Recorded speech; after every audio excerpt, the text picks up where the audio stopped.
Desde o início dos tempos, o homem busca respostas para as maiores perguntas da vida. É um desejo ardente que leva nações e indivíduos a romper e conquistar todas as fronteiras que tem pela frente em busca do significado maior. A busca por respostas tem levado a raça humana aos confins da Terra e além. Mas, apesar de nossas maiores realizações, ainda resta uma e ainda não conquistada fronteira final: a morte e a vida depois dela. E é essa mesma fronteira que talvez contenha a verdadeira resposta para todos os mistérios da vida.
Olá, eu sou Ron Bailey.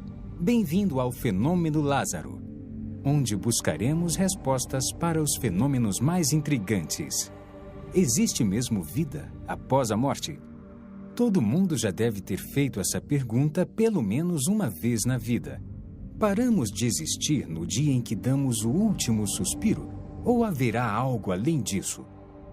Neste programa, nós falaremos com especialistas das áreas médica e científica, assim como com pessoas que foram e voltaram do inferno e vivenciaram um paraíso que nunca imaginaram. Por isso, assistam, se puderem, enquanto estudamos o Fenômeno Lázaro. O Fenômeno Lázaro. De onde nós viemos? Por que estamos aqui? Para onde vamos? A nossa existência na Terra seria apenas uma mera questão do acaso, um ato aleatório de coincidência cósmica? Ou existe realmente outro mundo além do que vemos? Desde o início dos tempos, a maioria das culturas demonstra sua crença na vida após a morte. Os antigos egípcios acreditavam que, ao morrer, eles também fariam uma viagem para outro mundo, onde levariam uma nova vida. Por isso, pagavam grandes somas de dinheiro para terem seus corpos devidamente preservados, pois acreditavam que seriam submetidos a um teste do outro lado. Crenças semelhantes podem ser encontradas junto a grandes civilizações da Grécia e de Roma, e em várias culturas longínquas, como a dos Maias, dos Incas, nas Américas Central e do Sul, a Khoisan na África do Sul e os povos aborígenes da Austrália. Mais tarde, em especial na Idade Média, a vida era dominada pelo medo dos demônios e o terror da maldição. Ao longo dos tempos, poetas e escritores interpretaram os ensinamentos de Jesus e o que os autores bíblicos escreveram sobre céu e inferno.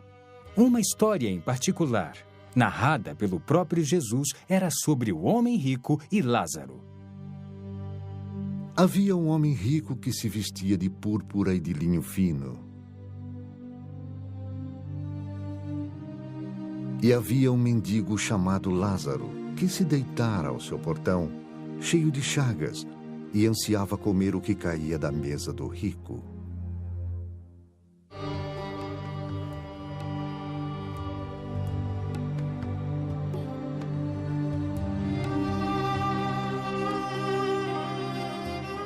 Até os cães vinham lamber suas feridas.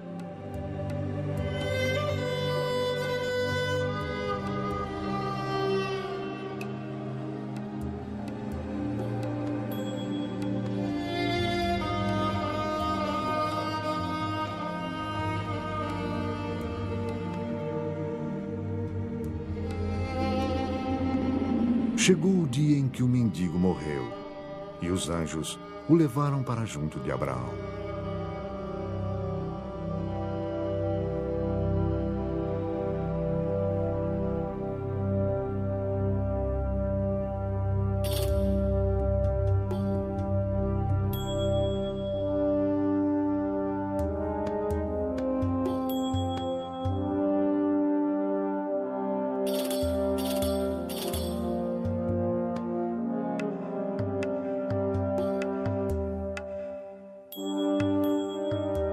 Agora, o homem rico se alimentava suntuosamente todos os dias, festejando e comendo a seu bel prazer.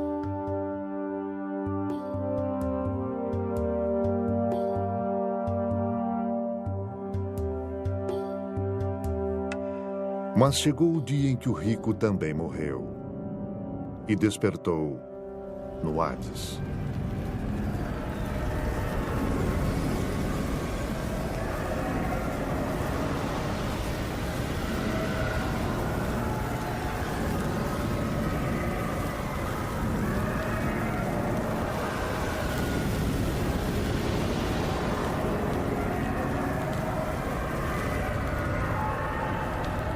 Enquanto era atormentado, ele olhou para cima e viu Abraão de longe, com Lázaro ao seu lado. Pai Abraão, tem misericórdia de mim e manda que Lázaro molhe a ponta do dedo e refresque a minha língua, porque estou sofrendo muito aqui. Meu filho, lembre-se que durante a sua vida você recebeu coisas boas, enquanto Lázaro recebeu coisas más. Agora ele está em paz e você em sofrimento. Além disso, entre você e nós há um grande abismo que ninguém pode atravessar. Abraão, mande Lázaro à casa de meu pai. Por favor, eu imploro. Eu tenho 5 irmãos. Não deixe que venham para este tormento. Seus irmãos podem seguir o que Moisés e os profetas pregam. É o bastante para que fiquem seguros. Isso não basta. Se alguém dentre os mortos fosse até eles, eles falassem, eles se voltariam para Deus. Se não ouvem Moisés e os profetas, tampouco se convencerão por alguém que surja dos mortos.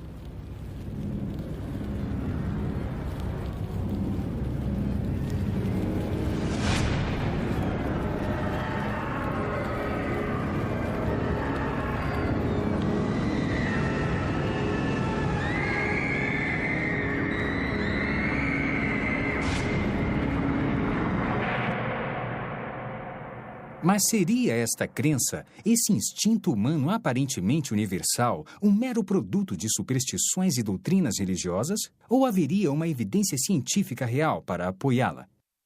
Atualmente, estudiosos e religiosos estão muito divididos. Alguns falam de reencarnação, outros da assimilação pela força vital universal. Ninguém tem certeza de nada. Ou tem?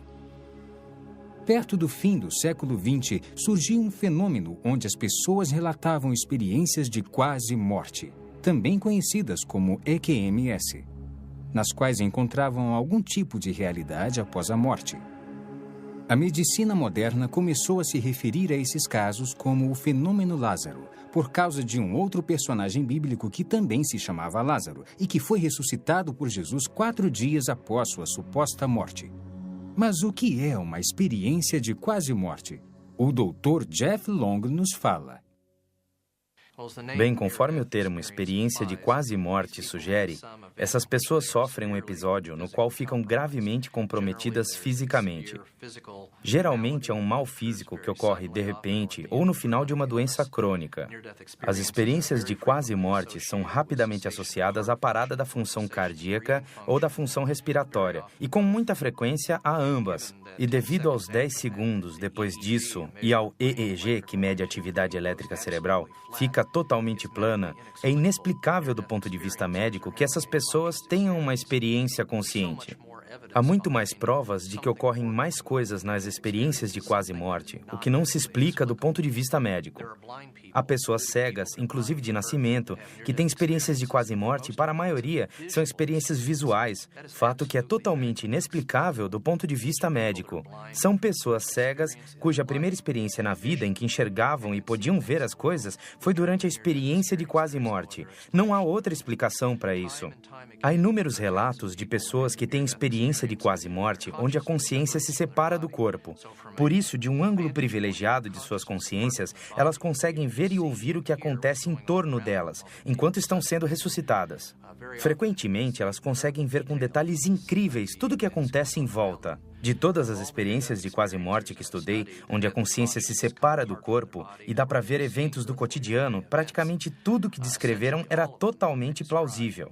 E todas as experiências de quase morte que estudei, ao buscar confirmação do que viram, enquanto a consciência estava separada do corpo, todas as vezes, com exceção de um caso, tudo que viram e ouviram estava totalmente correto. E não há explicação para isso, para a consciência separada do corpo no momento de uma parada cardiopulmonar. Para aqueles que pensam que as experiências de quase morte não são legítimas, gostaria de lembrar que há pelo menos de 12 a 15 milhões de americanos que tiveram uma experiência de quase morte. É um número significativo de uma experiência comum que afeta tanto a vida deles que não importa a causa da experiência de quase morte, nem as ideias sobre por que ela ocorre. Creio que não há dúvida de que, devido ao número de vidas afetadas, faz sentido estudá-la. É um fenômeno incrível e são muitas as implicações oriundas dele. Um dos médicos que vivenciou isto em primeira mão é o Dr. Melvin Morse, do renomado Hospital Infantil de Seattle. A experiência de quase morte é, de fato, a experiência da morte. Todos nós teremos essa experiência quando morrermos. A interpretação da experiência é controversa. No entanto, é um fato científico, e não um sistema de crenças de que teremos essa experiência quando morrermos. Houve 3 principais pesquisas importantes de experiência de quase morte nos últimos 15 anos. E todos os 3 estudos registram que essas experiências são reais e que acontecerão conosco quando morrermos. Então, as velhas ideias de que essas experiências eram causadas por falta de oxigênio no cérebro, ou que são alucinações causadas pelo caos no cérebro no momento da morte, ou causadas por drogas que ministramos aos pacientes ao ressuscitá-los quando estão morrendo. É claro que essas ideias eram teorias científicas respeitáveis, mas acabaram não sendo verdadeiras. De fato, a experiência de quase morte é uma experiência de morte, e isso é um fato científico e não uma opinião. O Dr. Tony Lawrence, da Universidade Coventry, ressalta: a consistência dos relatos dessas experiências sugere que isso não é um mero produto de substâncias químicas do cérebro, porque os estudos de efeitos das drogas mostram que quando damos uma droga a uma pessoa e a mesma droga a outra, ocorrem 2 experiências bem diferentes. Podem haver algumas semelhanças gerais, mas não no nível em que se encontra nas experiências de quase morte. A ciência não pode dar respostas definitivas para as perguntas sobre a vida após a morte. Ainda não. Até que possa, nossa melhor fonte de informação são as experiências humanas daqueles que experimentaram a morte e viram o outro lado. Uma dessas histórias é a de Daniel Ekechuko, um pastor africano que ficou morto numa funerária por 3 dias e ainda viveu para contar a história. Vamos acompanhá-lo agora na Nigéria, onde ele conta a história de como foi ressuscitado dos mortos. Ressuscitado dos mortos, uma história verdadeira.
Tá, muito obrigado.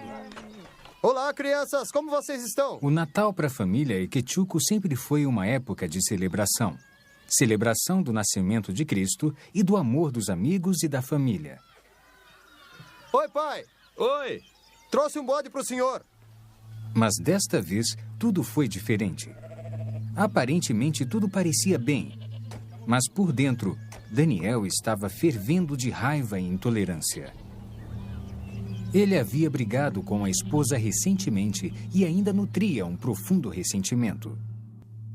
Tive uma briga com minha esposa na terça-feira. E pus a culpa nela da pequena briga que tivemos. Na noite de terça-feira, ela bateu na minha porta e eu não quis abrir para ela. Então, na manhã de sexta-feira, ela tornou a bater na minha porta. Não abri. Na sexta de manhã, ela acordou e eu saí. Ela me deu bom dia, eu não respondi, não falei com ela. Fiquei quieto e saí na sexta de manhã. Ela me ofendeu, fez uma coisa errada, e eu fiquei zangado e irritado com ela. A raiva de Daniel o cegou tanto que ele nem viu o filho naquele dia. Mamãe! Sim, meu filho. Onde está o papai? Ele foi levar o bode para o vovô em Oweri. Quando o papai vai voltar? Logo, filho, vá brincar.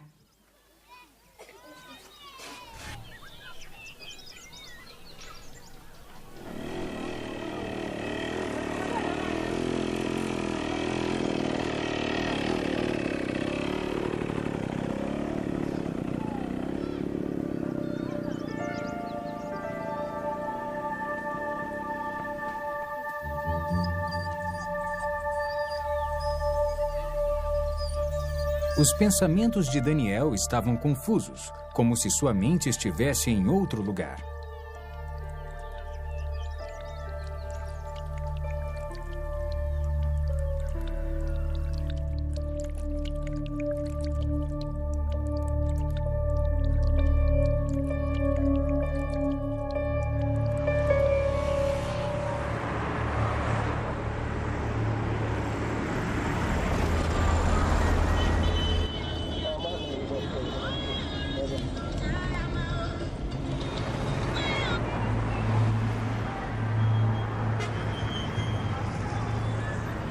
Conforme o sol começava a sumir, Daniel começou a correr, querendo chegar em casa.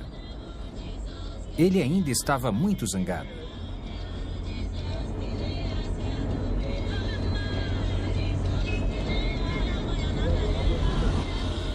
As ruas dos subúrbios da Nigéria são vergonhosamente rudimentares. Uma experiência difícil, no mínimo. Daniel sabia que devia dirigir com cuidado. Mas naquele dia, o carro dele parecia meio lento e desregulado. Quando ele descia uma das estradas de terra, tentou pisar no freio. Mas não houve resposta. Daniel começou a bombear o pedal energicamente, mas foi em vão.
Ele veio chorando me avisar que o pastor estava morto, que havia visto um grupo de pessoas carregando-o sobre as cabeças e descendo a rua.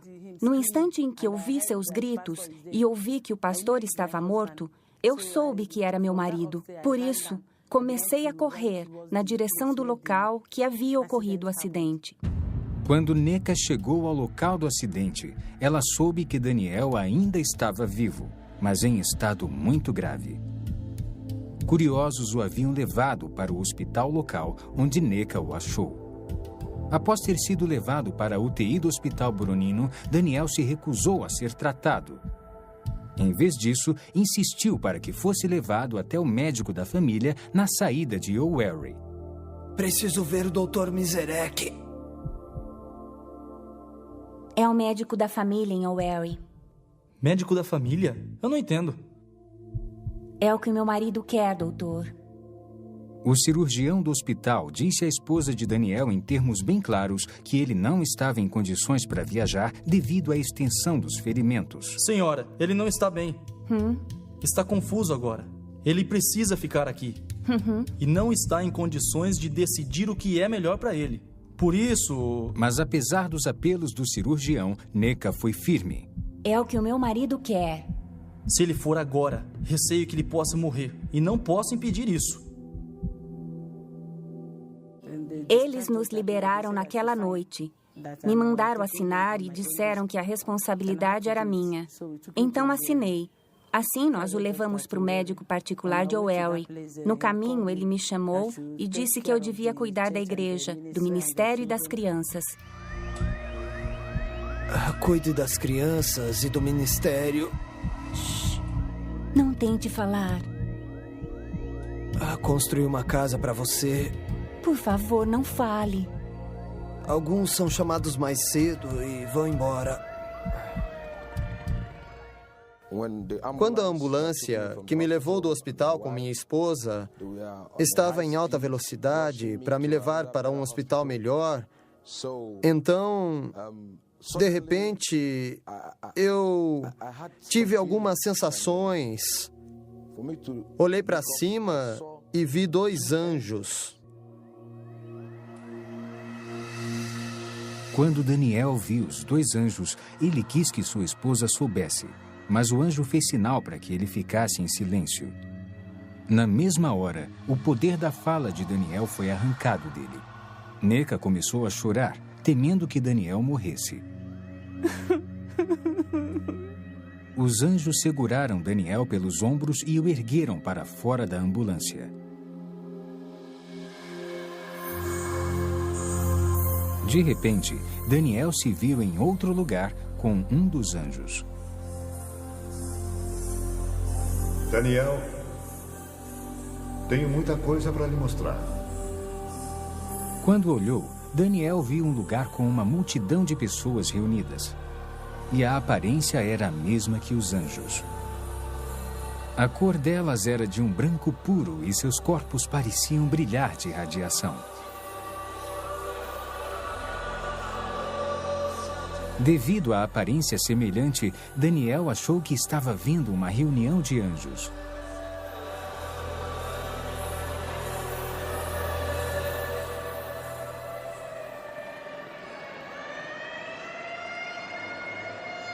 Enquanto isso, a ambulância corria para a clínica Santa Eunice, em O'Wary.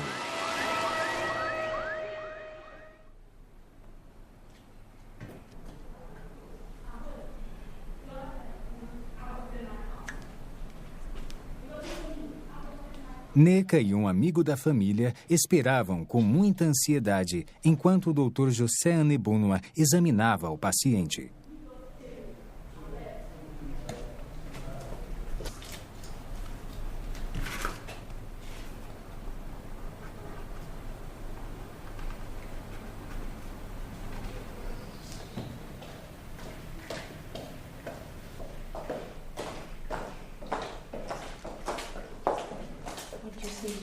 Onde está Neca?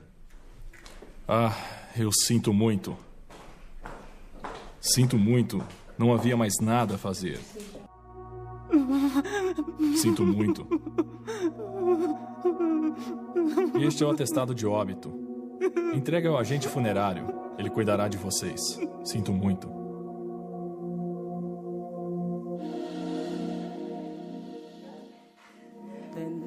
Então, naquele lugar, o médico o examinou e descobriu que ele estava morto e que não estava mais respirando. Tudo havia parado. Devíamos ir embora e levá-lo para a funerária. Eu não pude acreditar. Eu disse não, meu marido não está morto. Ele não pode me deixar assim.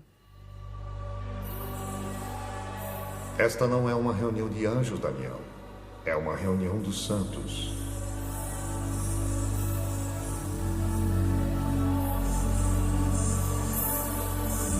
As diferenças entre os santos e os anjos são sutis.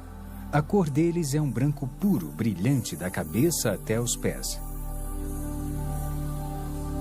Mas a diferença é que os anjos têm asas, enquanto os santos não.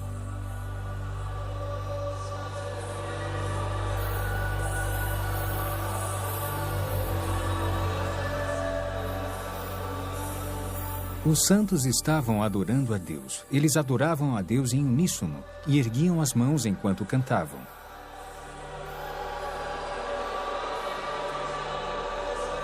Daniel ouviu o som de muitos instrumentos e não era igual a nada que tivesse ouvido antes. Ele desejou se juntar àquelas pessoas e seguiu em direção a elas, mas o anjo o impediu. Daniel, não vai. Tenho muito para lhe mostrar. Pegue esta pasta e registre tudo o que viu. A multidão que Daniel viu estava olhando para a luz que brilhava como o sol. Era a fonte de toda a luz que havia lá. Era uma luz bem compacta, descendo lá de cima. Agora, estavam todos olhando para aquela luz como se estivessem vendo alguma coisa lá, mas eu não conseguia olhar para aquela luz. Eu não podia olhar para aquela luz porque era muito perigosa para os meus olhos. Por isso tentei me esquivar para olhar para o que eles estavam olhando, mas não consegui ver. Funerária de Owerri, 30 de novembro de 2001. O corpo de Daniel foi levado para a funerária onde Burlington Manio, o agente funerário local, providenciou o enterro. Então vamos começar a embalsamar. Vou precisar de 1000 niras. Depois me traga as luvas, a roupa dele e então prepare um caixão. E me dê 2 dias de intervalo antes de vir buscar. Está tudo bem para você? Era o dia 30 de novembro de 2001. Foi neste dia em que trouxeram o reverendo Daniel Eke. Ele morreu em um acidente. Esse foi o dia. Trazido pelo pai, Sr. Lawrence Eke Ibua. Então, depois do tratamento, dei algumas injeções, algumas doses. Essa é uma seringa de 5 ml. Usei umas 6 seringas nos dedos das mãos e dos pés para tratar antes do embalsamamento.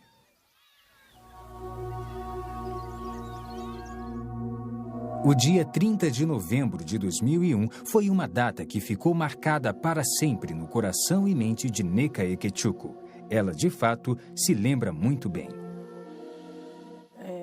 Aquele dia foi terrível de aguentar. Eu fiquei chorando. Então, a palavra de Deus apareceu para mim em Hebreus 11, versículo 35. Mulheres que, pela ressurreição, tiveram de volta os seus mortos. Quando eu li essa passagem, eu disse, seus mortos de volta à vida. Comecei a meditar tudo sobre a palavra de Deus. Então eu disse, os mortos, meu marido é um dos mortos que ressuscitam. Preciso levá-lo para a vigília de Bonk para que ele ressuscite. Vamos visitar as mansões que Jesus preparou para o seu povo. Na mesma hora, Daniel estava em um novo lugar com mansões radiantes até onde a vista podia enxergar. Não se comparava a nada que ele conhecia na terra. Apesar das aparências lembrarem prédios, a estrutura era incomum. Não era feita de materiais terrestres.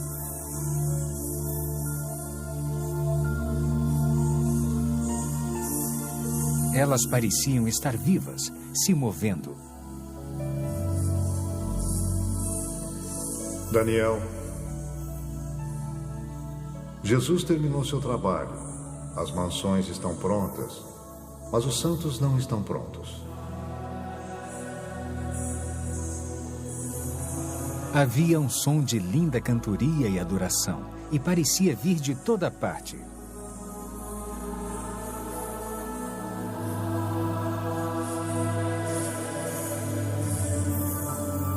Daniel quis saber de onde vinha o canto, porque ele não estava vendo ninguém lá. Daniel, o cântico de adoração que está ouvindo está sendo cantado pelas flores.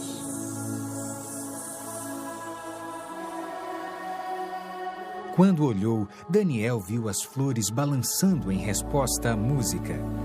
Parecia de fato que estavam batendo palmas, gritando e louvando a Deus.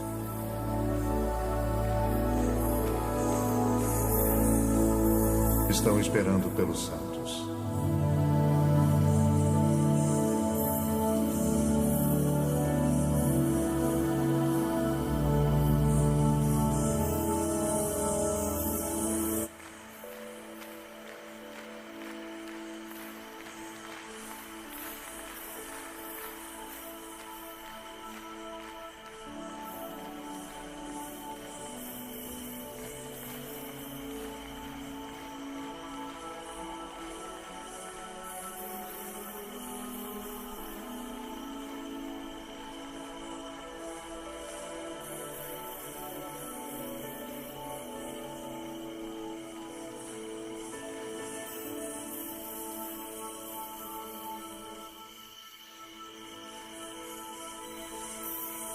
Tudo isso foi em torno de meia-noite, quando eu saí.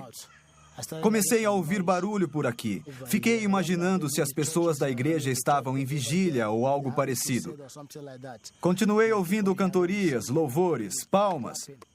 Fiquei pensando e decidi vir até a funerária.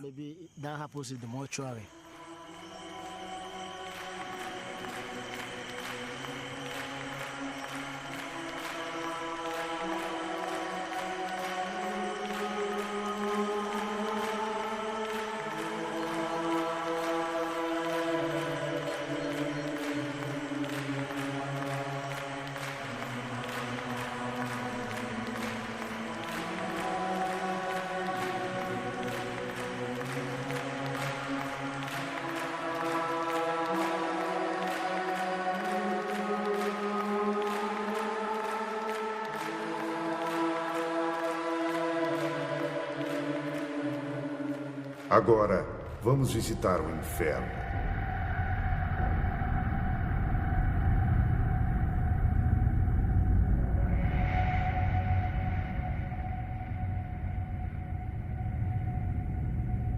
Dá para ver os portões do inferno?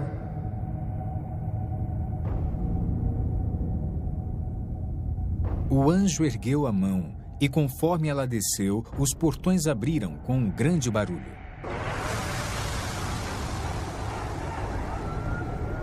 Daniel podia ouvir o choro e o lamento de muitas pessoas, mas não conseguia ver nenhuma delas.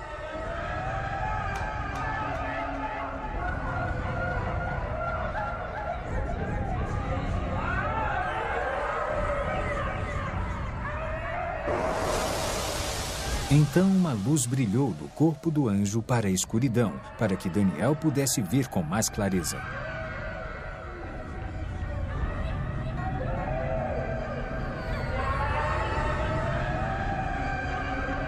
Havia muitas pessoas lá, mas ao contrário das almas do céu, a aparência delas era a mesma que haviam tido na terra. Havia pessoas de cada raça, cultura e nacionalidade.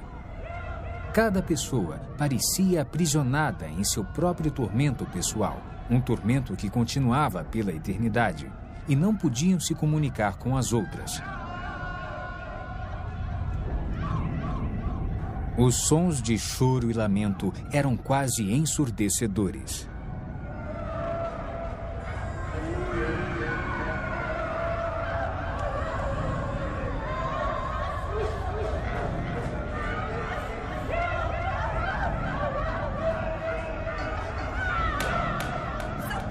De repente, todos pareceram notar a presença de Daniel e começaram a gritar-lhe pedindo ajuda. E chamavam apenas por Daniel, como se não pudessem ver o anjo.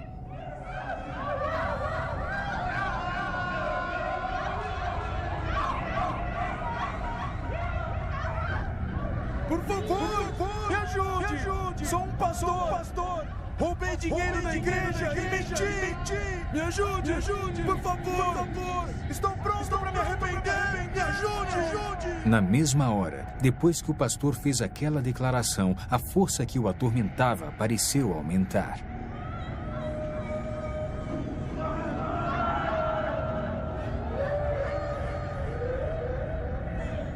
As pessoas tinham carne, mas não sangue, e quase pareciam estar pegando fogo, embora nenhuma chama pudesse ser vista.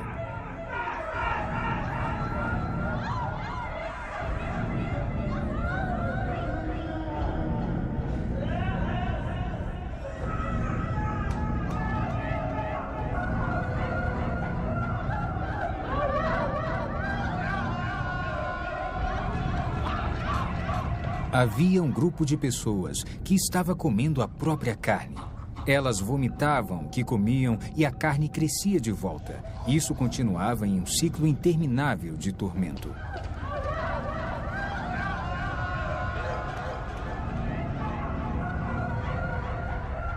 Essas pessoas que você vê se comendo praticaram bruxaria enquanto estavam na Terra.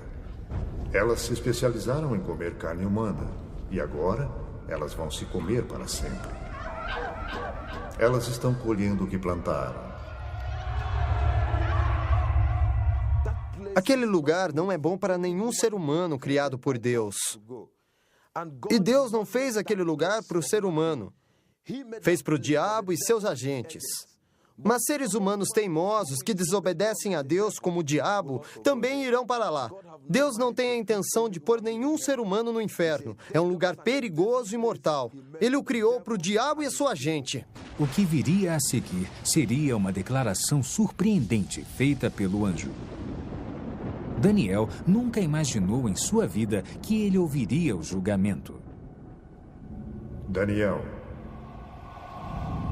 se o livro de sua vida fosse fechado hoje, isto lhe caberia? Não! Eu sou um pastor! Sou um filho de Deus, eu nasci de novo! Eu prego por todo esse país! O país que eu... Não pode ser! Não pode ser! Chega! A caminho do primeiro hospital, você pediu a Deus que o perdoasse, mas não quis perdoar sua esposa, e seus pecados não foram perdoados. Trata-se de colher o que plantou. Não pode semear intolerância para com sua esposa e colher o perdão junto a Deus.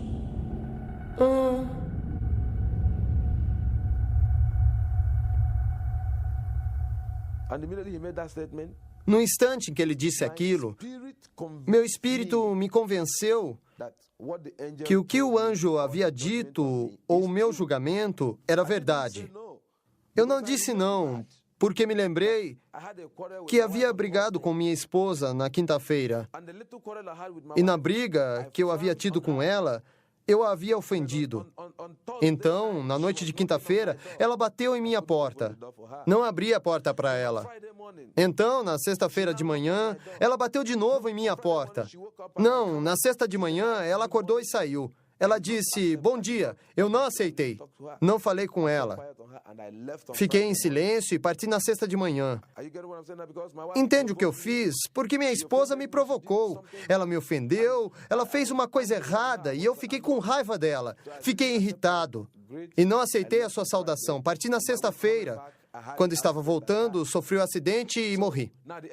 Por isso, o anjo me disse que minha esposa havia me oferecido a paz e eu não a perdoara, e me voltei para Deus e pedi que Ele me perdoasse. Ele não me perdoou e eu iria para aquele lugar. Então eu chorei, mas não disse não. Não recusei o julgamento. O julgamento era verdadeiro para mim, porque eu sabia que, no fundo, eu estava zangado com a minha esposa. Eu estava pensando no que fazer com ela. Pensei, minha esposa me esbofeteou, me bateu. O que vou fazer com ela? Fiquei pensando no que eu iria fazer. Por isso, no fundo, eu estava irritado e acredito que Deus estava julgando o meu coração. Ele disse que eu não havia perdoado minha esposa e não estava perdoado.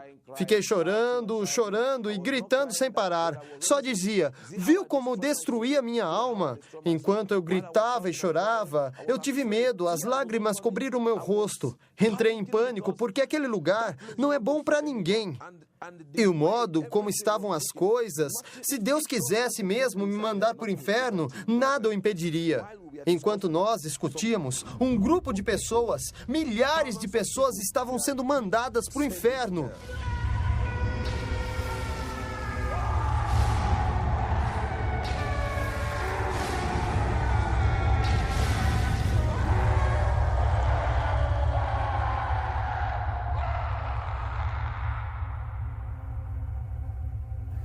Então concluí que eu devia fazer alguma coisa para garantir que meu marido ressuscitasse.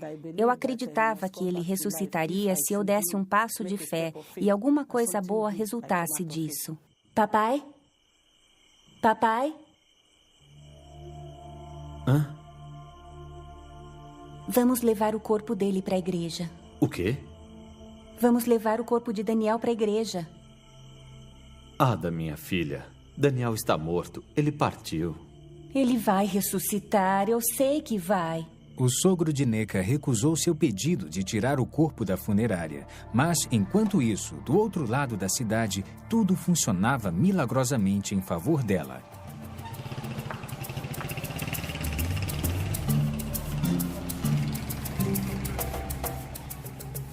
Entre 5:30 e 6 horas, saí de casa para o endereço do pai. E quando perguntei pelo senhor, o senhor Lawrence Ekei Bua, então eles me levaram até ele e eu pedi que tirassem o corpo que haviam levado para a minha funerária. Mas eles alegaram que o reverendo havia morrido em um acidente e que estava sangrando muito. Então eu pedi que levassem o corpo. Eu vi alguns sinais. Não sei o que há de errado com o corpo. Eu não quero que me assombre, porque esse trabalho é entediante, é perigoso.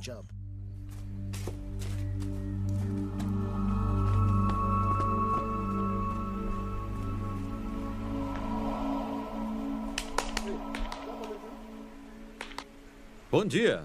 O que o traz aqui tão cedo? Quero aquele corpo fora da minha funerária. Por quê? Por quê? Aconteceram coisas na noite passada. Que coisas? O que aconteceu? Havia música vindo da sala dele. Ah, fique calmo. A música vinha da aldeia que estava festejando. O que isso tem a ver com os mortos? Não é isso. O que exatamente? Eu não sonhei, está bem? Havia música vindo da sala dele. Meu jovem, você bebeu ontem à noite? Eu não bebi nada. Tudo o que eu disse é verdade.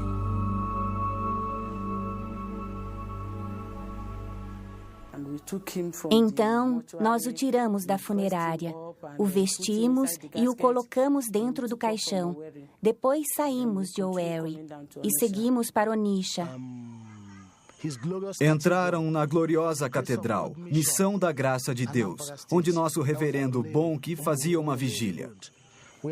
Eles disseram, vamos pedir a Bonk que ore por ele para que ele se levante de novo. Eu comecei a rir. Eu disse, está bem, me dê o dinheiro. Ela foi buscar o dinheiro e zerei a conta. Então vestimos o corpo e pedi que meu assistente me ajudasse.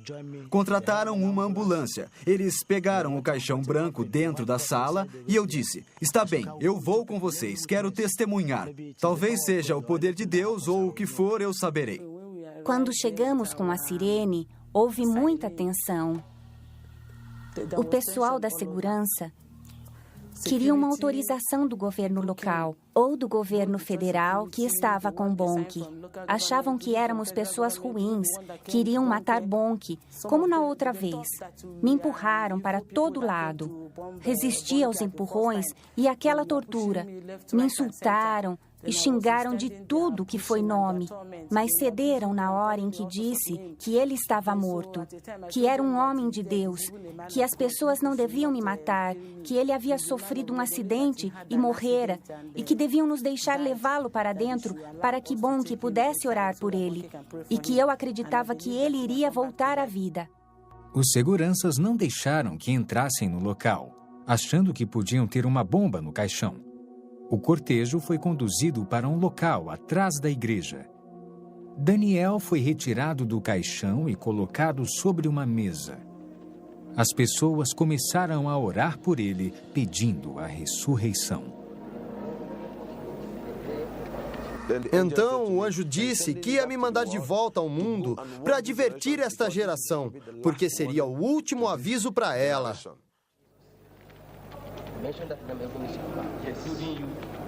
Com as orações, o coração dele começou a bater.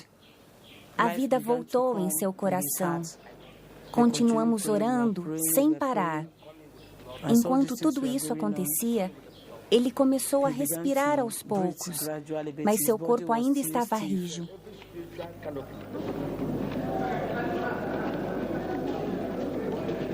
Eu me vi sendo segurado por muitas pessoas. Eu estava despido, só estava de calças. Tiraram a minha veste. Eu vi uma multidão, mais de 20.000 pessoas. Olhei para a esquerda e para a direita. As pessoas gritavam, choravam, algumas louvavam a Deus. Então eu olhei à minha volta, não conseguia entender o que estava acontecendo, porque para mim eu estava caindo e quando abri meus olhos, vi todas as mãos me segurando. As pessoas que estavam lá disseram que eu dei um pulo. Lá está o caixão. Como? Mas já faz 3 dias que ele está aqui na funerária. É mesmo. 3 dias aqui neste caixão. Não dá para acreditar. Onde é uma coisa dessas? Eu vi a grande catedral. Era muito grande. Olhei em todas as direções e havia muita gente. Algumas gritavam, outras diziam caixão, outras diziam funerária, outras 3 dias. Eu não entendia o que estava acontecendo, porque para mim não havia se passado mais que 15 minutos. Por isso, não entendia por que estavam dizendo 3 dias. Para mim, não houve dia nem noite. Houve apenas aquele momento em que eu vivi.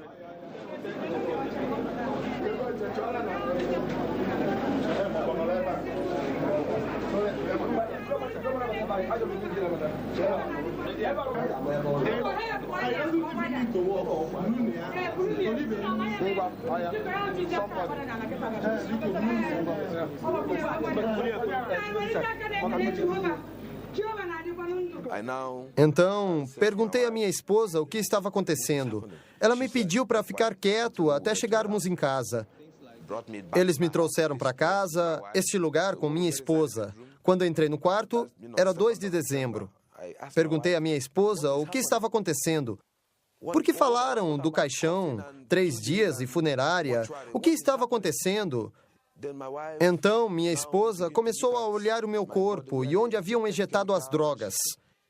Ela então me perguntou se eu sabia que eu morri. E este é o atestado de óbito. E quando eu saí da ambulância, eles foram ao hospital, onde o médico confirmou que eu havia morrido e que haviam usado o equipamento para verificar, como podem ver, verificaram o batimento cardíaco, tudo, pupilas. E de acordo com o médico, e após verificar tudo, ele confirmou que eu estava totalmente morto. Ele entregou a eles o atestado para que me levassem. Aqui diz, levar para a funerária. Relatos como esse causaram um enorme impacto no mundo, repercutindo entre os profissionais das áreas médica e científica. No passado, tais eventos eram vistos como alucinações, causados por hormônios produzidos pelo corpo durante um trauma, mas os especialistas não estão tão convencidos.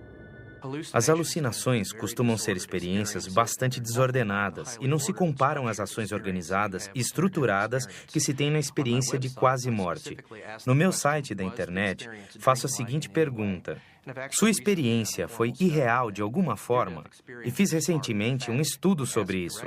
Os que viveram experiências de quase morte são enfáticos quando perguntamos diretamente: sua experiência foi irreal de alguma forma? E a resposta é um sonoro não. Nem chega perto de um sonho. Os sonhos saltam um pouco. Não costumam ter ordem nem estrutura.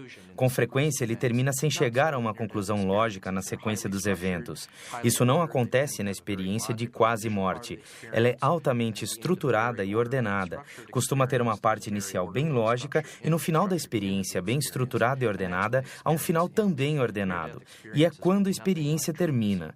As experiências de quase morte não se parecem em nada com sonhos. Se você teve uma experiência de quase morte assustadora, não há dúvida de que quando tem essa experiência, isto o obriga a olhar para dentro de si mesmo.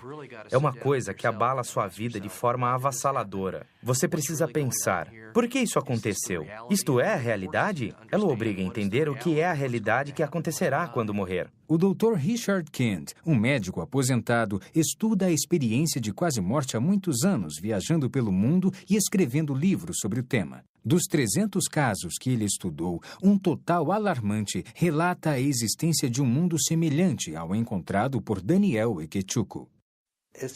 É um lugar terrível e horroroso. Um lugar onde as pessoas estão apavoradas, assustadas. As pessoas, mesmo as que viram o inferno, até anos mais tarde, se horrorizam com o que viram lá. É um lugar de terror. Devo ter entrevistado mais de 300 pessoas que tiveram essas experiências. E todas elas mudaram dramaticamente. Suas vidas mudaram com essas experiências de quase morte. Não se pode afirmar isso quanto às alucinações. Estas simplesmente não são experiências transformadoras. Enquanto nas experiências de quase morte você se encontra com Jesus Cristo, ou vê o céu ou o inferno, elas são dramáticas, instigantes e quase invariavelmente a vida das pessoas se altera em função dessas experiências. Pessoalmente, também devido ao fato de que os relatos de quase morte são tão semelhantes, não apenas entre si, mas também com a Bíblia, acredito que sejam eventos reais e que as pessoas estão descrevendo eventos reais. Quando você lê um jornal, fica sabendo de uma pessoa que teve um tipo de experiência de quase morte, deixando seu corpo e atravessando um túnel e indo para um lugar de luz. São só aqueles que chegam perto, que reconhecem Jesus Cristo. Eles o descrevem como tendo quase 1,80 m de altura, uma luz radiante, uma quantidade tremenda de luz saindo do corpo dele, do rosto, do peito, dos braços e também das pernas. Não é apenas a aparência de Jesus. É o fato de sentirem a presença de muito amor. Muitas pessoas dizem que nunca se sentiram assim, que nunca sentiram totalmente cercadas de um amor tão poderoso assim. É um amor incrível. Apesar das pesquisas científicas esclarecerem bastante o assunto, apenas aqueles que experimentaram a realidade da vida após a morte são os que podem nos dar uma ideia do que acontece quando morremos. Como Ian McCormick, um neozelandês. Ele passou por uma experiência transformadora em consequência de seu fantástico encontro com a morte e a vida depois dela. Fato ou ficção? Você decide. Depois de ver o próximo episódio. Uma breve visão da eternidade. Uma história verdadeira.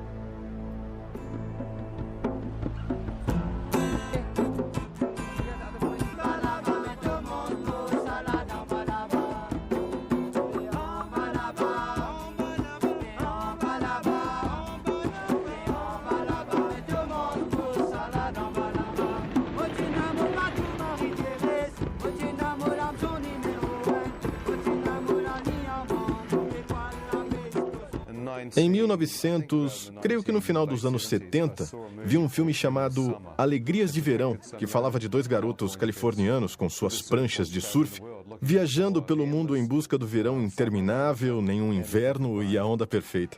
Ele me conquistou e eu pensei, esse sou eu.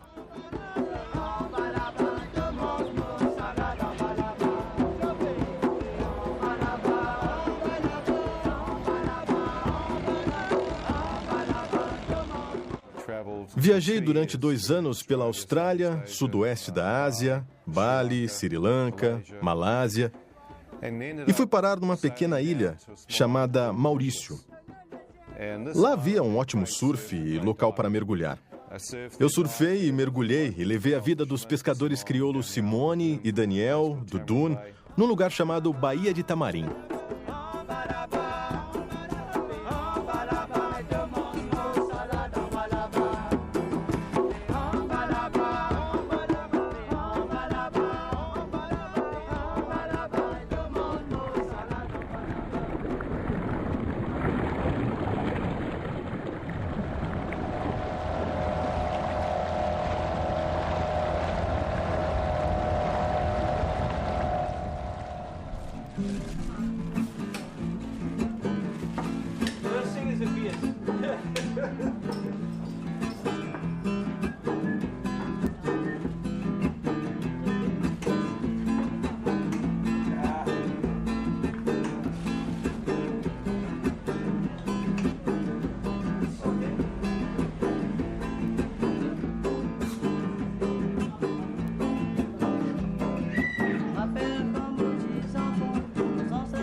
Oi, pessoal.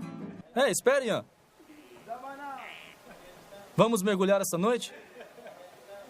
Mergulhar essa noite? É. O tempo não está muito bom. Está sim. Está bem.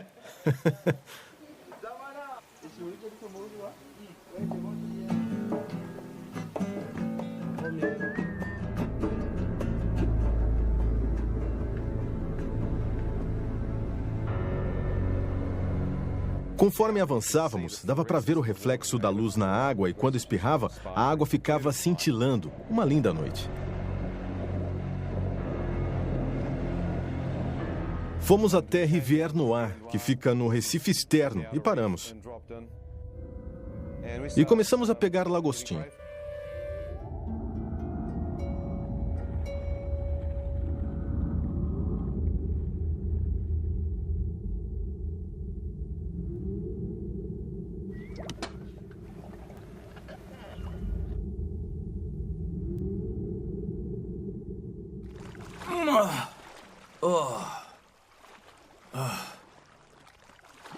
Que bichinho é esse? Se isso é o melhor que se consegue, eu vou voltar para Nova Zelândia. Ei! Ei, não faça isso. Por que não? Vai acordar os tubarões. Não se preocupem.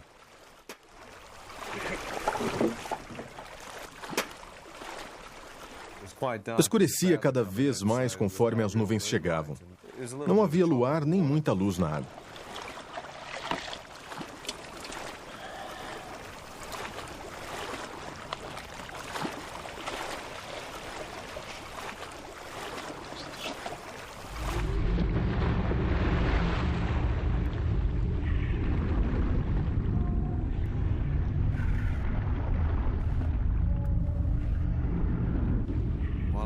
Quando mergulhei na ilha onde aprendi a fazer um mergulho noturno, costumava mergulhar no Recife externo. Enquanto mergulhava, olhei com a lanterna de mergulho para que os caranguejos e os lagostins aparecessem. Com a lanterna, podia cegá-los. E aí era fácil pegá-los.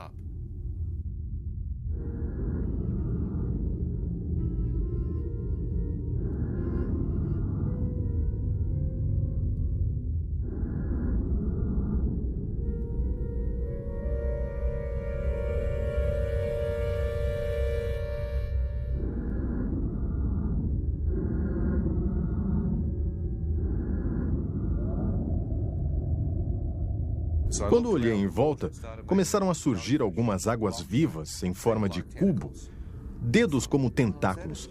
Pensei, isso é uma água viva? Deve ser. Então toquei nela e vi que era. Quando passei nadando, não sabia de que havia tocado possivelmente na mais mortal, para alguns, a segunda criatura mais mortal que o homem conhece, uma cubozoa. Obviamente, por causa da forma de cubo, era transparente, na forma de um sino com cubo, como um cubo por baixo, um sino com dedos como tentáculos saindo. Na verdade, pensei se tratar de um choco transparente. Era uma água viva muito diferente.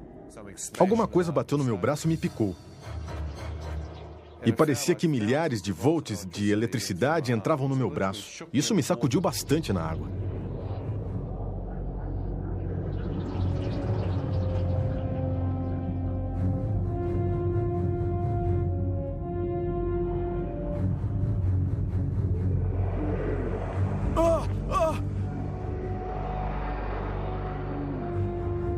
Conforme eu nadava para sair, era picado por outras.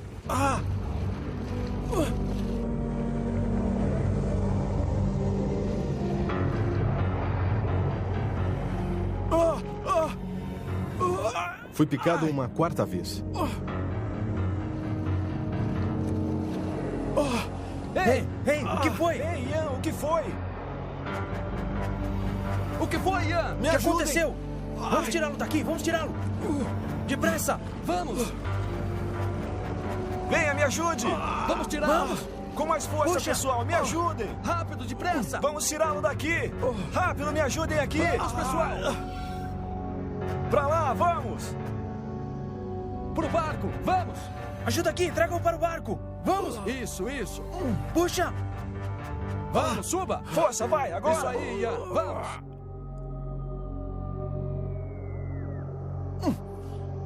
Vamos, pessoal. Vamos. Força, Puxa. vai, agora. Isso aí, Ian, vamos.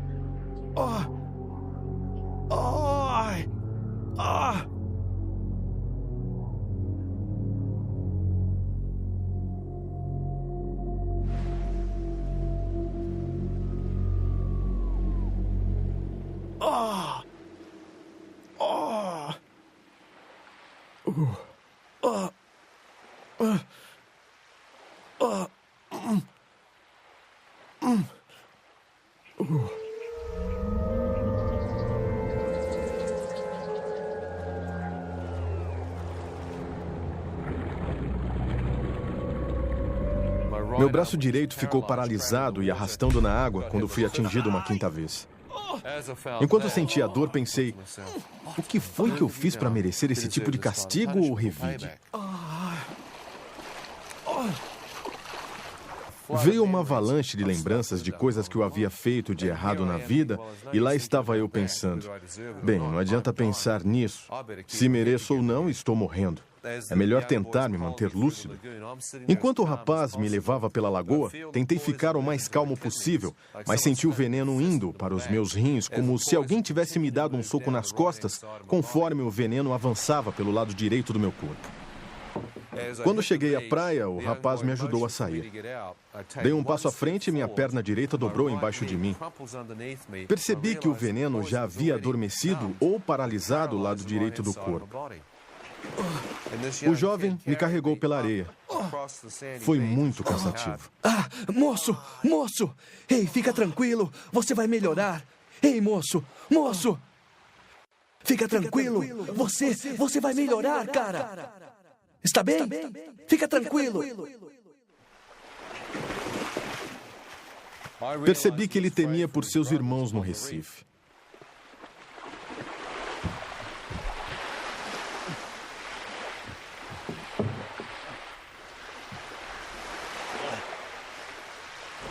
Me deitei no chão. Comecei a me sentir muito fraco e cansado.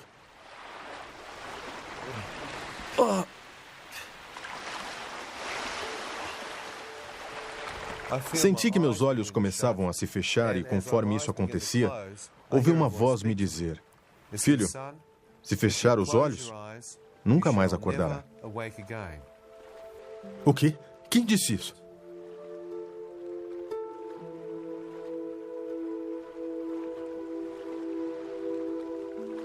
Quando olhei para a direita esperando ver um homem ao meu lado, não havia ninguém lá. Foi estranho. Eu sabia que tinha ouvido uma voz falando comigo. Se fechar os olhos, nunca mais acordará. Significa que vai morrer. Por que está querendo dormir, idiota? Isso é um coma. Não pode dormir. Precisa da antitoxina. Sabia do ponto de vista intelectual que isso era como uma tábua de salvação. Mas estava enfrentando o fato de que o veneno podia estar me matando e eu não estava ciente de que estava à beira de um provável coma. E acredito, da morte certa. Então me levantei, enfrentei a morte que se aproximava de mim da melhor forma possível e senti que minha perna esquerda ainda estava forte o bastante para sustentar meu peso.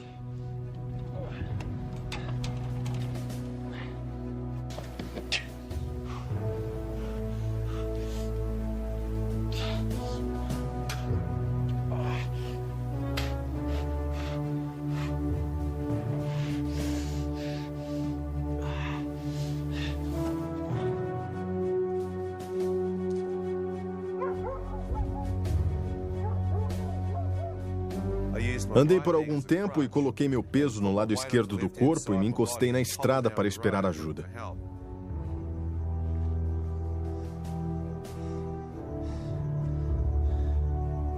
Se fechar os olhos, nunca mais acordará.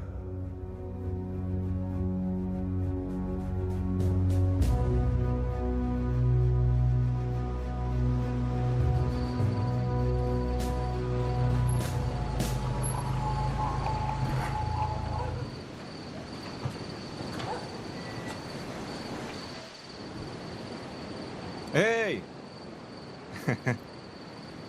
Como vão? Tudo bem? E aí? E aí? Onde estão os clientes? Já acabou?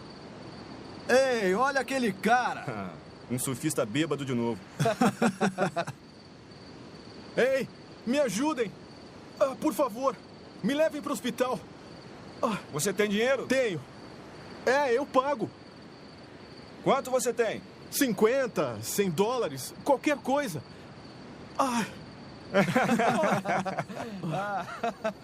Vocês bebem demais.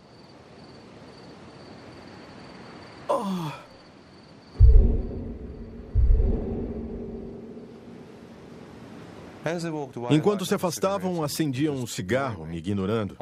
Eu ouvi a voz falando comigo de novo. Ela disse: "Filho, está disposto a implorar por sua vida? Por favor, me ajude.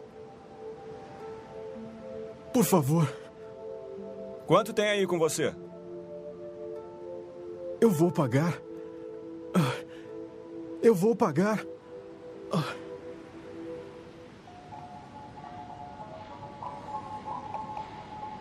Como pretende me pagar? Não se preocupe, eu vou pagar, eu prometo. Onde está hospedado? Estou num bangalô, na Baía de Tamarim. Está bem. Vou deixá-lo na Baía de Tamarim. Espere. Hospital.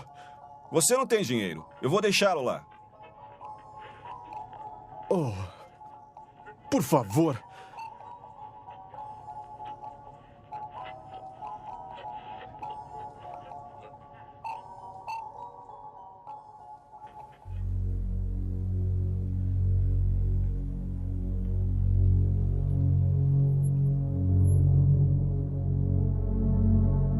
Agora me dê o dinheiro.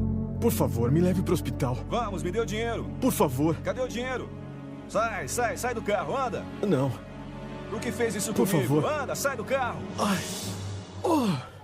Quando saí do carro, não acreditei no que estava acontecendo. Por favor.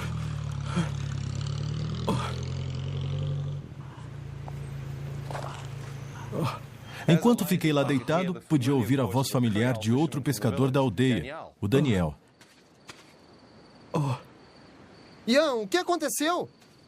Água viva! Me picou! Água viva? Água viva! Vou levá-lo pro hotel. Ele me pegou em seus braços e me levou até o hotel. Os chineses haviam fechado o bar e ao lado da piscina estavam sentados jogando mahjong e bebendo uísque.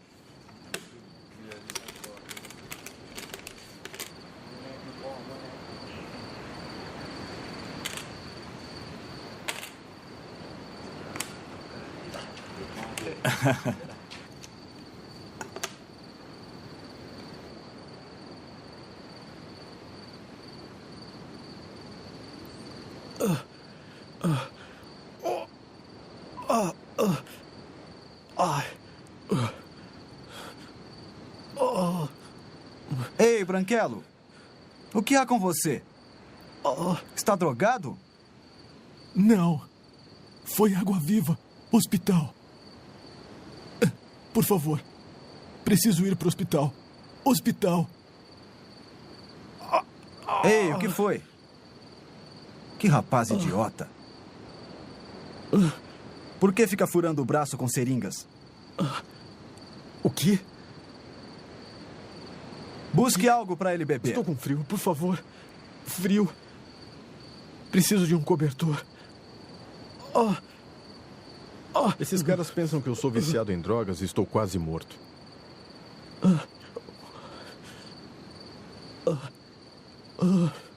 Idiota. Não entendo isso.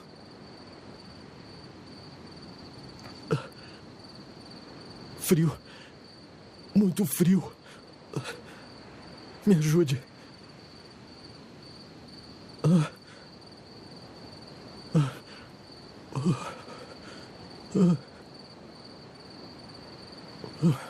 Toma. Bebe um pouco de leite. Ei, ele não quer. Toma, bebe logo esse leite.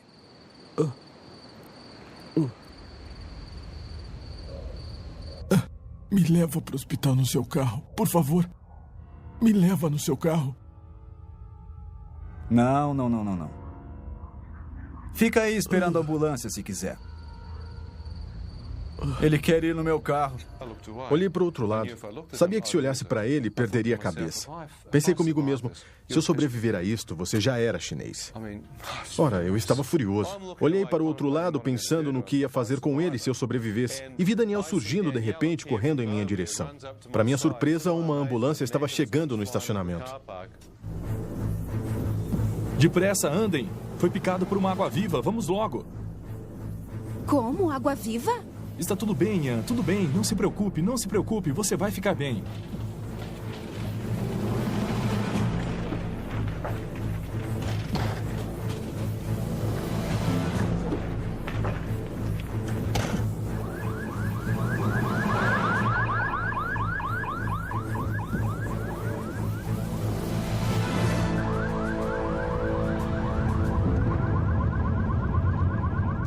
Enquanto corríamos para o hospital, comecei a ver dentro da ambulância o que parecia ser um menino pequeno de cabelo branco.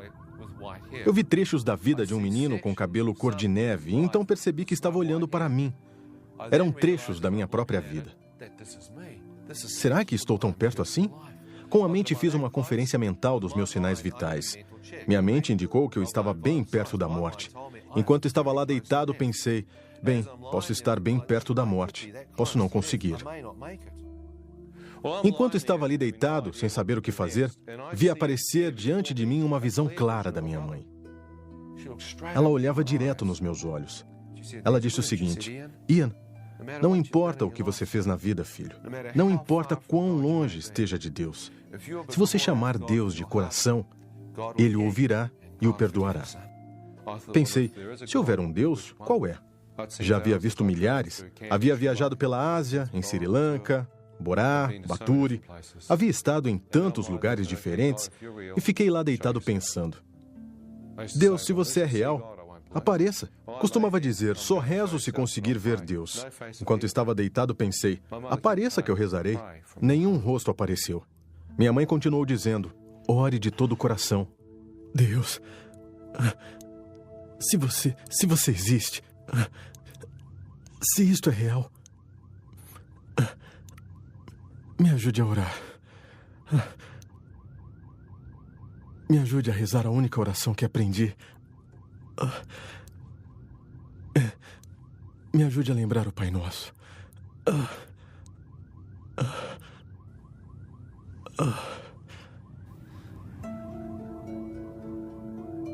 Ao dizer isso, as palavras começaram a surgir diante dos meus olhos. Perdoai-nos as nossas ofensas e pecados. Pensei, como é que Deus pode me perdoar? É tarde demais. Fiz muitas coisas erradas.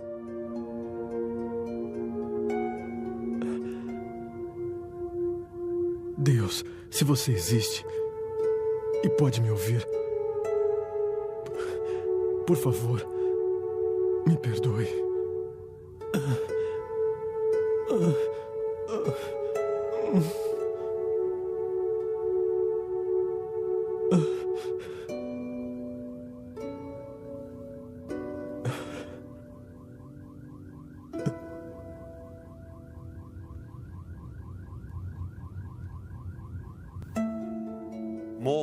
Surgiram mais palavras. Perdoai aqueles que o ofenderam e pecaram contra você. Achei que era para perdoar outras pessoas. Posso fazer isso. Não sou uma pessoa vingativa por natureza. Deus, posso perdoar qualquer um. Não importa o que me fez. Perdoo aqueles que pecaram contra mim. Quando eu disse isso, o rosto do taxista indiano apareceu na minha frente. Mas o que esse homem está fazendo aqui? A voz disse: perdoa este homem por tê-lo expulsado de seu táxi e o deixado para morrer na beira da estrada? Não, deve estar brincando. Como perdoá-lo? Estava furioso com aquele sujeito e no instante seguinte o rosto do chinês apareceu na minha frente. Mas o que ele está fazendo aqui? A voz disse: perdoa este homem por não levá-lo de carro esta noite e deixando-o para morrer no hotel? Não. Conforme eu via esses dois rostos, pensava, mas o que está havendo? Isso não é uma oração estúpida qualquer. Eu podia estar falando com alguém que poderia ser Deus. Na verdade, essa voz estava personalizando essa oração para mim.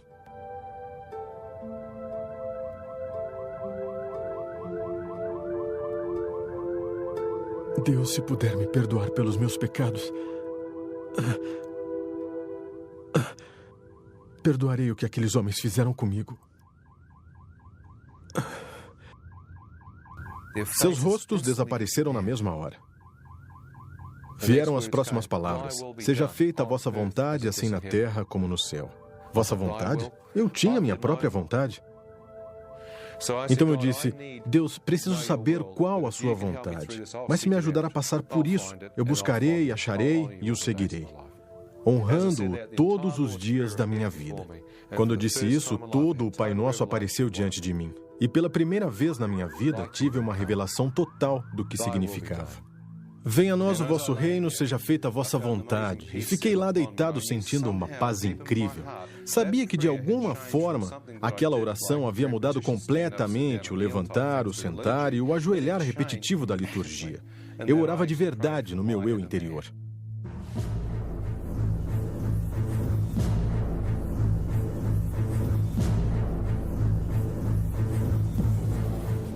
O que houve? O que ele tem? Picado. Água viva. Água viva?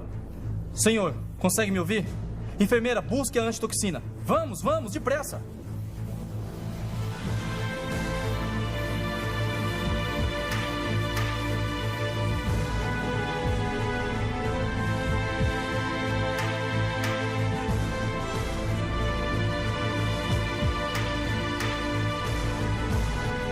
Tente ficar acordado. Apliquem a antitoxina para o veneno.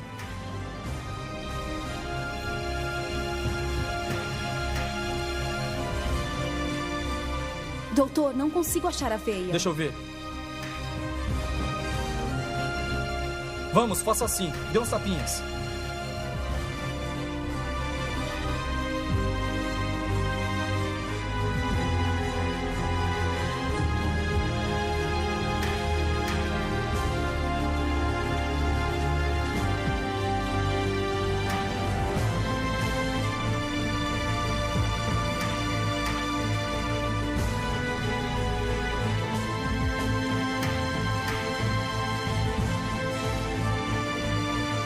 É tudo o que podemos fazer por você no momento.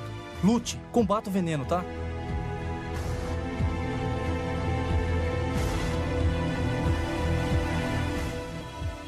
E pude me sentir indo embora.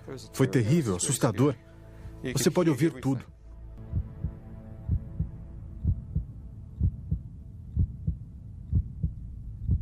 Enquanto estava lá deitado e ouvia os médicos à minha volta com enfermeiras e enfermeiros, senti que era muito difícil manter os olhos abertos. Eu não conseguia mantê-los abertos. Eu me lembro de fechá-los e pensar, vou descansar por alguns instantes e então tentarei de novo.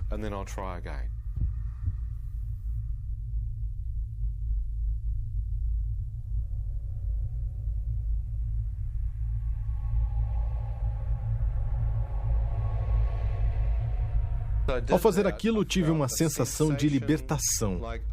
A batalha para ficar vivo terminara.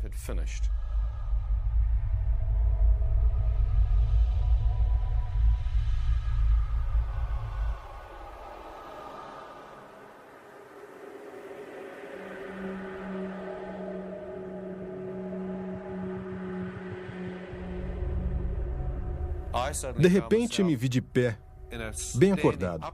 Sabia que estava acordado. O problema é que estava totalmente escuro.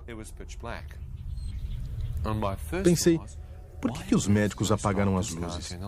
Que espécie de hospital é este? Enquanto eu estava ali pensando por quanto tempo ficara dormindo enquanto as luzes se apagaram, pensei, não tenha medo, deixe seus olhos se acostumarem com o escuro. Talvez tenha acordado muito rápido. Fiquei olhando e pensando que minhas pupilas haviam dilatado. Não havia luz. Não conseguia ver nada. Estava tudo preto, como um quarto escuro. Pensei, tudo bem, deve haver uma luz aqui em algum lugar. Então me virei 360 graus tentando ver se havia alguma luz. Não conseguia ver nada. Quando fui para a direita, não conseguia achar a parede. Pensei, estranho, me mudaram de quarto? Então comecei a recuar para a esquerda, tateando em busca da minha cama. Não achei, pensei. Que idiota, perdeu sua cama. Como conseguiu fazer isso? Então continuei tateando, tentando achar minha cama. O pensamento seguinte foi que estava tão escuro ali que não dava para ver a mão na frente do rosto. Então levei minha mão na direção de onde meu rosto deveria estar e ela parecia passar direto, como se não houvesse uma forma física ali. Pensei, é impossível. Não pode perder a cabeça. Procurei o meu corpo físico, absolutamente nada. Mas o que está acontecendo? É como se tivesse saído da minha forma física, como se fosse transparente, e ainda tenho a sensação de ser um ser humano completo ali de pé. Ian, eu mesmo, pareço estar ali de pé. O que aconteceu? Enquanto estava lá de pé, comecei a sentir alguma coisa à minha direita olhando para mim. Na minha frente senti olhos invisíveis, alguma coisa ou alguém me examinando. A escuridão tinha uma presença diabólica.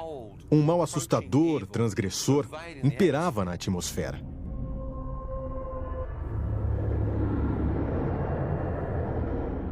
Onde estou? Cale-se! O quê? Merece estar aqui. O quê? Mereço estar onde? No inferno. Agora cale-se.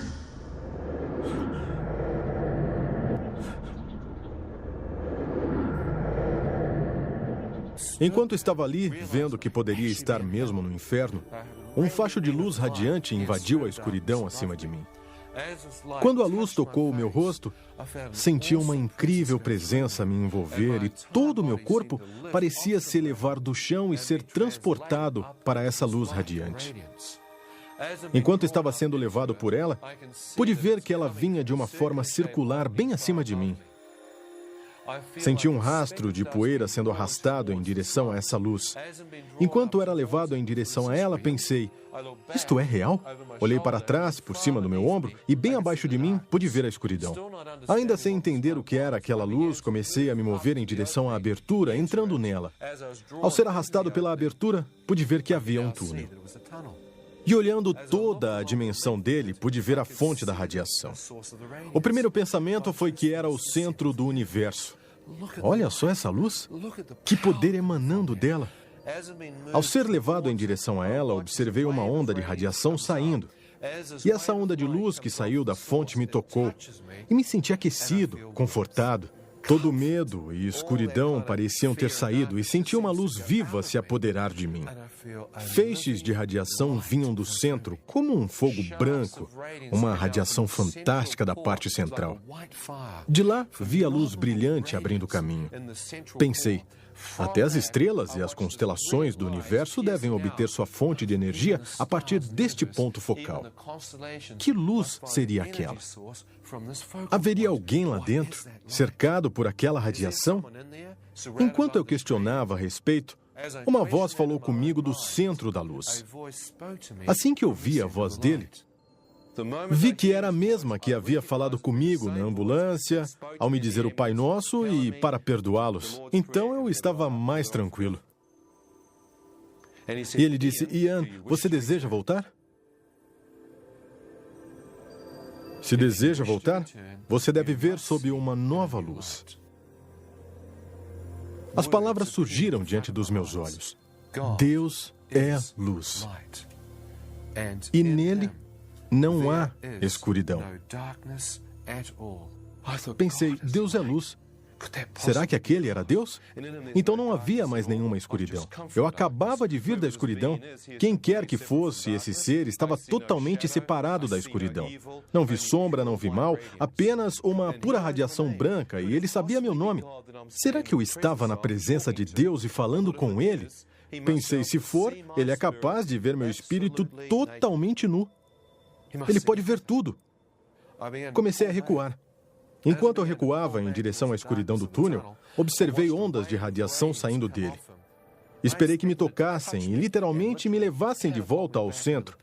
Mas enquanto aquelas ondas de luz emanavam para frente, elas passavam por mim.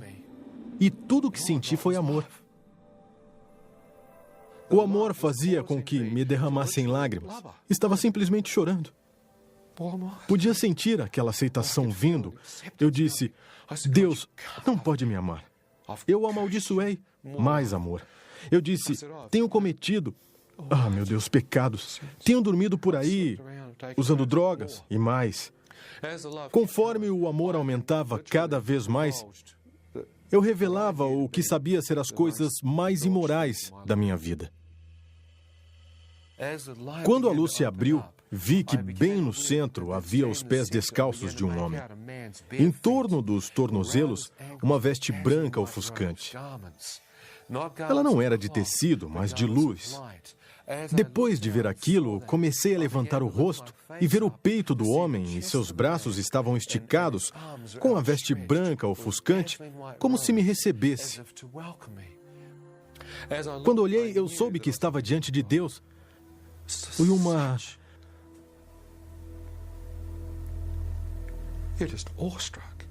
É uma grande emoção.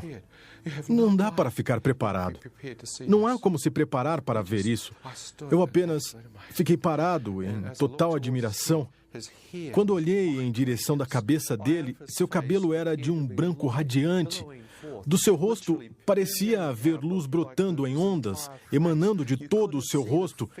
Não dava para ver os traços desse rosto porque a luz era 10 vezes mais brilhante que toda a luz que havia visto e estava emanando do seu rosto. Comecei a caminhar em direção a ele. Tive vontade de ver seu rosto. Saberia que Deus era... Quando fiquei a alguns metros da sua presença, comecei a colocar meu rosto na luz. E ela não feriu meus olhos, como se pudesse ver dentro dela. Quando aproximei mais o meu rosto em direção à face dele, esperando romper aquele véu, quando avancei, ele se moveu de repente. Vi uma abertura de forma circular, como uma janela para a eternidade ou uma porta para a eternidade. Quando olhei através dela, pude ver uma terra toda nova se abrir diante de mim. Foi como se eu estivesse de pé na soleira da eternidade e estava espiando dentro dela. Enquanto olhava, pude ver a grama com a mesma luz e vida emanando dela. Pude ver flores, campos. Eu sabia que se pisasse na grama não a danificaria. A cor e a energia e a vida que emanavam dela foi incrível. Vi um rio de água pura e cristalina, árvores ao longo das margens, colinas subindo para a esquerda. Olhei à minha direita, havia montanhas lá longe, o céu bem azul, bem límpido. Fiquei ali parado e disse, Isto é o paraíso. Quando olhei, senti que aquele era o meu lugar. Como se tivesse sido criado por Deus para viver ali. Pensei, por que não nasci logo aqui? Por que nasci naquela terra? Senti que havia voltado para casa. Senti que havia percorrido o mundo atrás daquele paraíso. E lá estava ele, bem diante de mim. Pensei, estou em casa. Estou em casa. Quando comecei a entrar, a presença dele voltou na minha frente e bloqueou a passagem.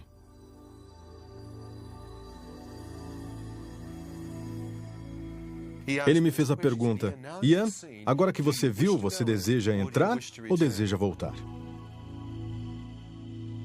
Deus, eu não sou casado, não tenho filhos. Não há motivo algum para eu voltar. Eu não quero voltar.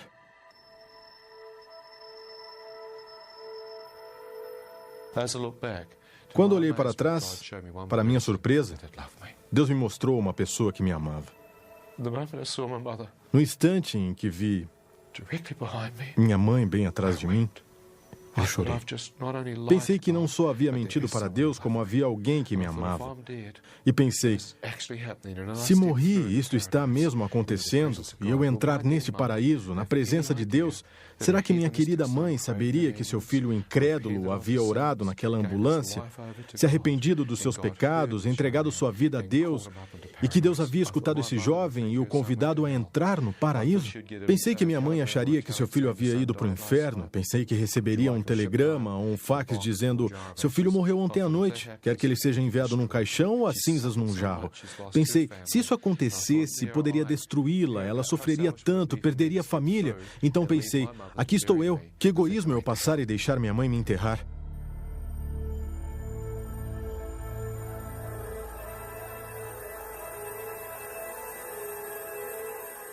Eu quero voltar.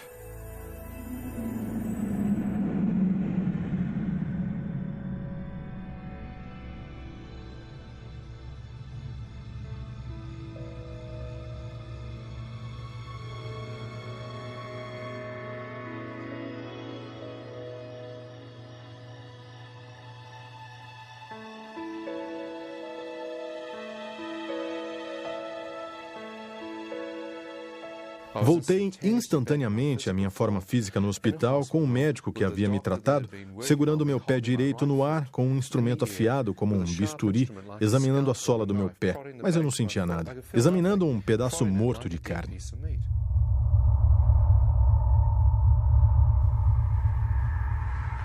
Enfermeira! Ouvi a voz de Deus interrompendo meu pensamento. Ele disse, filho, eu lhe devolvi a vida. O quê? Acabo de ver Deus? O que houve aqui? Senti uma vibração de força passar por mim. Foi como uma baixa voltagem de eletricidade. Vi que todo o meu corpo começava a sentir de novo e algumas horas estava totalmente curado.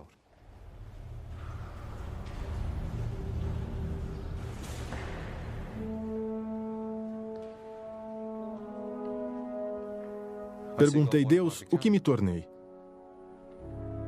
Ele disse, você nasceu de novo.